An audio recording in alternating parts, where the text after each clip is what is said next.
Inilah yang dinamakan jamur doni mildew, teman-teman. Seperti ini. Ini kalau dilihat dari atas.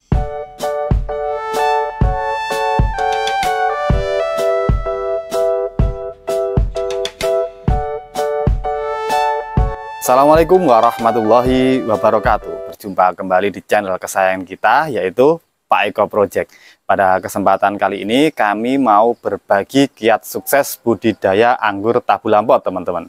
Bagi teman-teman yang sudah like, komen, dan subscribe di video kami kali ini, kami doakan semoga senantiasa sehat, mendapatkan rezeki yang berkah dan melimpah, serta sukses selalu. Amin. Yuk langsung saja kita simak videonya. Tabu lampot adalah seni menanam tanaman buah dalam pot. Tidak terkecuali juga pada tanaman anggur, teman-teman. Yang akhir-akhir ini sangat digemari di mana-mana, yaitu ada pameran juga tentang menanam anggur dalam pot. Serta juga ada lomba tabu lampot anggur terbaik.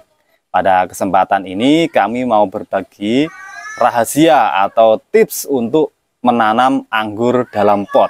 Ada beberapa poin yang akan kami bagikan, teman-teman. Yang pertama yaitu doa. Apapun yang kita lakukan, kita awali dengan doa.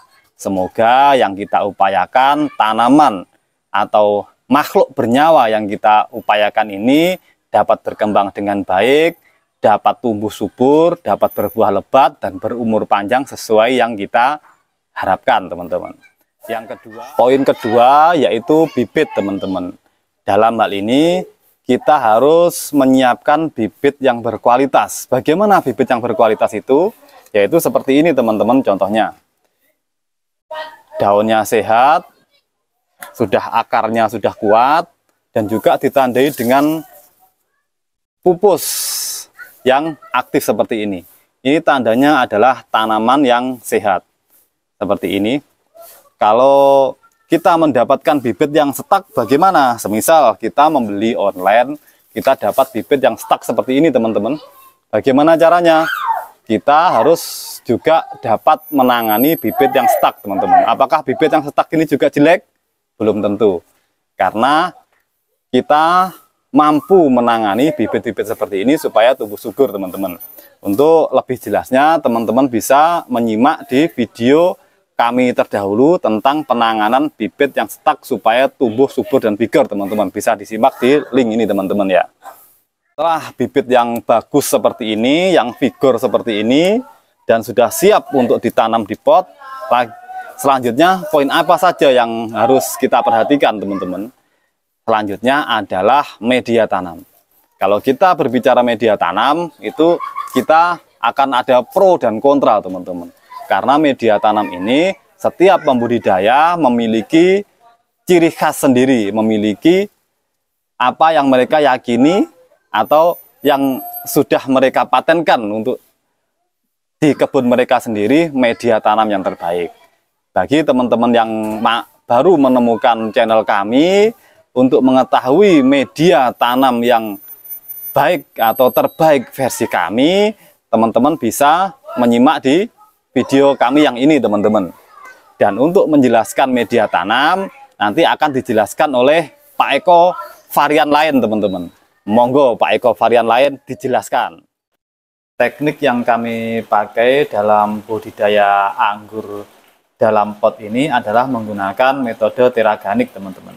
Media yang kami pakai yaitu diawali dengan tanah murni atau tanah subsoil yang diambil 0 sampai 30 cm dari permukaan tanah, teman-teman. Kemudian di atasnya kami taburi dengan kompos yang sudah matang atau bisa dengan casing atau bekas budidaya cacing, teman-teman. Selanjutnya di atasnya kami taburi dengan mulsa. Mulsa ini teman-teman dapat menggunakan daun-daunan atau cacahan rumput atau bagian tanaman lain, pokoknya organik, dapat dimanfaatkan untuk mulsa di atas permukaan media tanam ini, teman-teman. Yang fungsinya juga untuk menghalangi sinar matahari langsung Dan juga ini nanti mulsa ini nanti akan terdekomposisi menjadi pupuk atau menjadi unsur hara teman-teman, yang nantinya mineralnya akan dimanfaatkan oleh tanaman untuk pertumbuhan tanaman. Seperti ini caranya teman-teman, mulsanya ditaruh di paling atas seperti ini. Ini bisa diratakan, nanti kalau mulsanya sudah mulai kering atau sudah mulai berkurang, nanti bisa dimasuki mulsa lagi teman-teman, dimasuki rumput-rumputan lagi. Mulsa yang dipakai disesuaikan dengan besarnya pot atau planter bag yang digunakan teman-teman, biar media yang baru dengan media yang masih di polybag tadi bisa menyatu. Setelah media tersusun dan sudah dialiri air sampai jenuh, sekarang kita guyur dengan air ETBS teman-teman. Cukup seperti ini saja.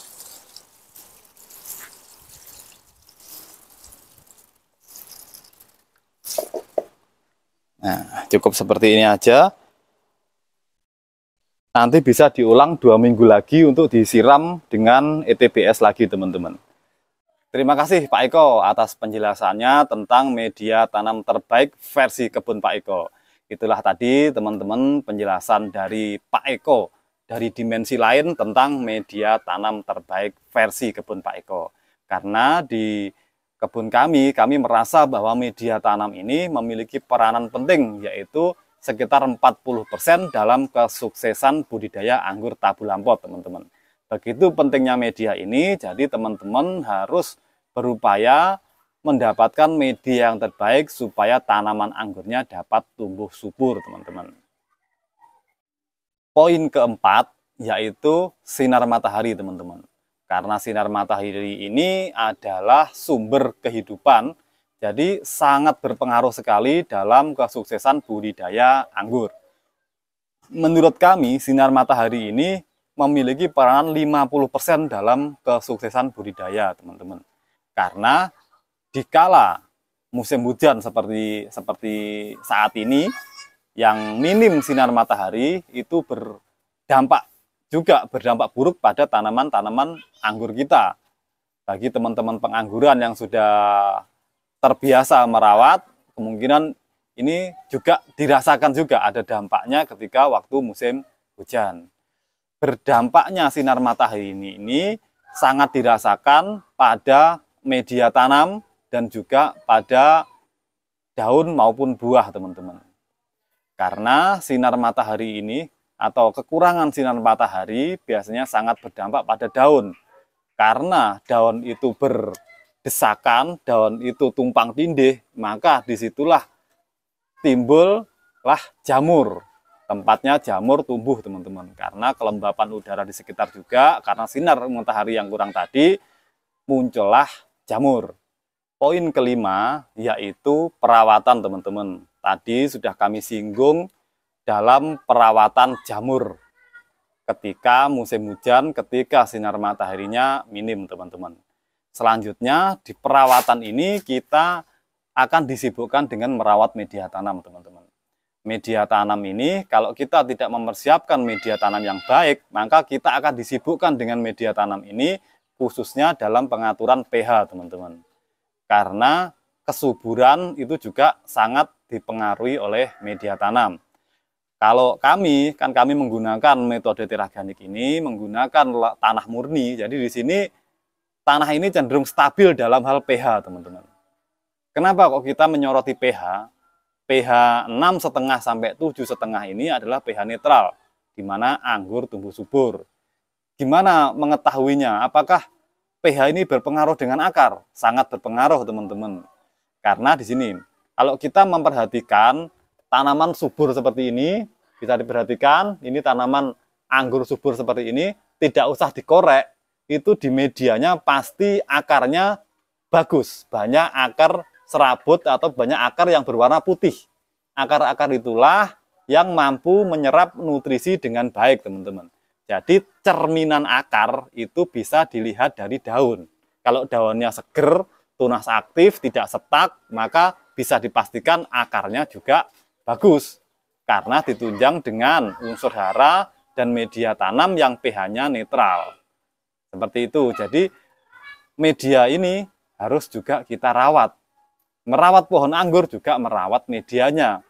Merawat pohon anggur juga merawat daunnya, merawat buahnya. Seperti itu teman-teman. Nah, kalau medianya basah, medianya pH-nya turun juga bisa mengakibatkan tumbuhnya jamur. Entah itu di batang ataupun di daun. Selain karena terkena sinar matahari tadi, teman-teman. Dan juga bisa mengakibatkan beri itu pecah. Nah, ini juga termasuk perawatan. Bagi teman-teman yang baru menemukan channel kami, ingin mengetahui bagaimana cara untuk menangani beri supaya tidak pecah atau pencegahan beri tidak pecah, teman-teman bisa mengikuti video kami di link berikut, teman-teman. Nah, ini adalah cara mengatasi atau cara mencegah bagaimana beri anggur itu tidak pecah. Perawatan juga pada media tanam, teman-teman, karena media tanam ini salah satu yang sangat berpengaruh juga selain sinar matahari. Jadi pH-nya harus pH netral, teman-teman, antara 6,5 sampai 7,5. Seperti di media kami ini pH-nya 6,5, teman-teman. Jadi ini cukup netral, cukup ideal untuk pertumbuhan anggur. Kalau teman-teman medianya pH-nya kurang dari 6,5 ini, apalagi di musim hujan, teman-teman bisa menaikkan pH-nya, teman-teman. Bisa dengan menaburkan kapur dolomit atau dengan dicek di bagian drainase, teman-teman. Di bagian drainasenya seperti dilihat lubangnya, apakah lubangnya buntu atau perlu penambahan lubang. Saran kami, dengan penambahan lubang ini dapat menghindari genangan, teman-teman. Jadi air dalam media tanam tersebut tidak tergenang. Karena rata-rata tergenangnya air, apalagi dengan air hujan, itu dapat menurunkan pH, teman-teman. Karena air hujan sendiri pH-nya rendah, sekitar 5,6 itu pH-nya rata-rata air hujan. Jadi ketika air hujan masuk, apalagi menggenangi media tanam, kebanyakan media tanam tersebut akan mengalami penurunan pH. Jadi teman-teman harus waspada, harus dinaikkan pH-nya sampai pH netral, teman-teman. Seperti saat ini, saat video ini dibuat, cuaca lagi hujan, teman-teman. Ini bisa diperhatikan, ini di luar sana hujan, karena kami di bawah greenhouse, jadi aman. Ini ada petir juga ini, kedengaran teman-teman ya. Jadi anggur kami ini yang berada di pinggir ini juga terkena hujan, terkena air hujan dari samping. Ya, kalau nggak disemprot ini juga akan berakibat fatal, teman-teman. Saya carikan yang ada jamurnya dulu.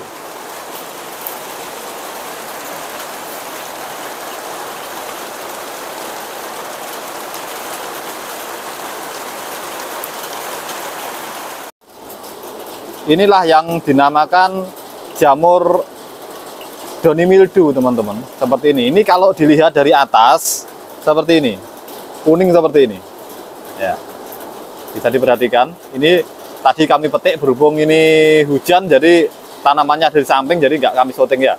Seperti ini. Ini penampakan jamur downy mildew dari atas daun. Dan di belakangnya seperti ini. Ya. Ini sudah kena fungisida ini, teman-teman. Jadi ini sudah hampir kering ini, teman-teman, seperti ini. Inilah downy mildew seperti ini. Nah, ini adalah bulunya ini, jamur downy mildew. Sedangkan jamur embun tepung itu seperti ini, teman-teman. Ya.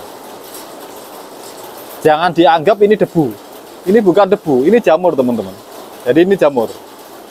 Jadi ketika disemprot dengan fungisida, ini akan seperti terbakar, akan menjadi kehitaman, teman-teman.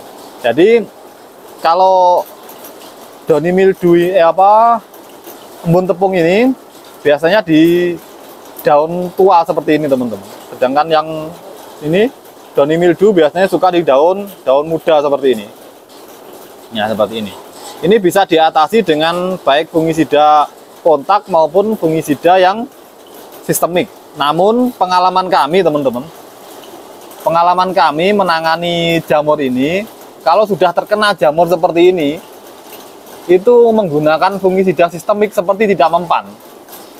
Jadi pengalaman kami fungisida sistemik itu untuk pencegahan saja teman-teman. Kalau sudah kena seperti ini, itu kami sarankan untuk menggunakan fungisida kontak. Fungisida kontak itu bisa teman-teman menggunakan yang organik maupun yang kimia.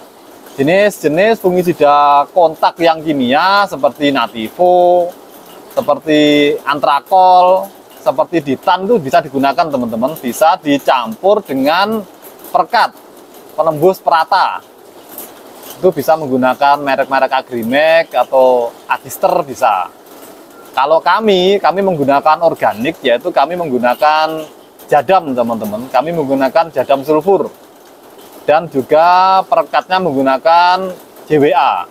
Serta juga kami campur juga dengan JMS, jadam microbial microorganism solution, juga bisa dicampur dengan JHS, jadam herbal solution. Jadi di sini ada fungisida, ada insektisida, dan juga saling menguatkan teman-teman. Karena di jadam ini, kalau di metode jadam itu intinya ada di JWA, di perekatnya. Jadi perekat itu atau bisa dicampur dengan apa, microorganism solutionnya di JMS-nya. Jadi saling menguatkan. Seperti JWA itu kalau dicampur dengan JMS, dia seperti memberi makan JMS-nya justru. Jadi di sini mikrobanya tidak mati dengan JWA teman-teman. Itu kalau menggunakan jadam ya. Jadinya di daun itu seperti terlapisi. Cocoknya digunakan itu waktu setelah hujan teman-teman. Setelah hujan atau paling enggak disemprot sebelum hujan itu 3 jam lah, 3 jam. Hujan nggak apa-apa karena fungisida kontak itu kalau kena air hilang teman-teman ya. Jadi kami menggunakan jadam ini, menggunakan jadam sulfur dan juga menggunakan jadam wetting agent. Seperti ini teman-teman. Ini anggur Jupiter kami. Ini awalnya juga terkena jamur Downy Mildew. Ya, seperti ini. Ini jamur bulu seperti ini, jamur mildew ini sudah disemprot, jadi sudah mengering teman-teman. Jadinya mengering seperti ini. Nah, ini adalah sisa-sisa yang sudah mengering. Ini sudah mengering dan ini sudah mengering. Jadi ini mengering. Setelah mengering muncul tunas baru. Ini sehat teman-teman, nggak ada jamurnya. Ini sehat. Jadinya kan seperti itu. Jadi harus disemprot dulu, dimatikan atau dibakar dulu jamurnya supaya apa, daunnya sudah yang tumbuh baru itu bersih teman-teman. Karena menurut penelitiannya Presiden Jadam sana ya di Korea, itu fungisida, pestisida maupun perekat ini tidak menimbulkan residu teman-teman. Jadi aman-aman saja untuk digunakan di sayur maupun buah. Karena ini adalah buah anggur. Jadi kalau teman-teman menggunakan fungisida, pestisida kimia, sebaiknya di saat buah itu sudah besar, sudah mau feresen atau sudah feresen, sebaiknya jangan disemprot teman-teman. Karena residunya itu akan ada. Sedangkan kalau menggunakan sistem organik ini, menggunakan JS, JWA, JMS maupun JHS, ini residunya bisa dikatakan tidak ada teman-teman, karena ada penelitiannya dan ini sudah dibuktikan di Korea sana. Kita tinggal meneruskan saja ilmunya yang dari sana teman-teman. Jadi kami menggunakan itu. Jadi sudah membahas tentang jamur dan perawatan media teman-teman. Dan yang tidak kalah pentingnya adalah pruning daun teman-teman. Karena di waktu musim hujan seperti yang kami informasikan tadi, daun-daun itu tertindih, berhimpitan, ada yang saling bertumpukan seperti ini, menghalangi sinar matahari, dan itu tempatnya jamur. Jadi kalau teman-teman melihat daun anggur hijau sangat lebat, jangan senang dulu, apalagi di musim hujan. Bisa jadi kalau teman-teman lihat dari atas, daun anggur tersebut ada jamurnya, teman-teman. Karena kalau jamur embun tepung itu biasanya kalau dilihat dari bawah nggak begitu kelihatan, teman-teman. Tapi kalau dilihat dari atas, itu seperti ada debu yang menempel. Nah, itulah jamur embun tepung. Makanya harus disemprot baik dari bawah maupun dari atas. Nah, seperti itu tadi ya, masalah jamur sudah selesai sekarang ya. Sekarang pruning ini, teman-teman. Pruning di sini itu selain pruning daun, teman-teman juga harus penjarangan buah juga, teman-teman. Karena apalagi di musim hujan seperti ini, kalau teman-teman nekat dalam tanda kutip ya membuahkan anggur di musim hujan, teman-teman harus siap-siap juga, fungisidanya harus rutin sekali, teman-teman. Karena di buah-buah yang saling berhimpitan itu sangat rawan juga pecah. Nah, penyebab pecah ini juga masih berhubungan dengan sinar matahari, berhubungan dengan media tanam, berhubungan dengan penjarangan tadi. Jadi teman-teman harus waspada kalau mau membuahkan anggur di musim hujan, teman-teman. Sekianlah teman-teman 5 kiat sukses budidaya anggur Tabu Lampot versi kami. Semoga video yang kami bagikan kali ini dapat bermanfaat dan menginspirasi kita semua. Jangan lupa terus ikuti, pantau, serta dukung channel kami, Pak Eko Project, supaya terus berkembang dengan cara like, komen, subscribe, serta share video kami sebanyak-banyaknya untuk mendapatkan manfaat yang lebih luas. Sampai jumpa di video-video inspiratif dari kami selanjutnya. Salam satu hobi, salam pengangguran Nusantara, petani muda, mari berkarya. Assalamualaikum warahmatullahi wabarakatuh.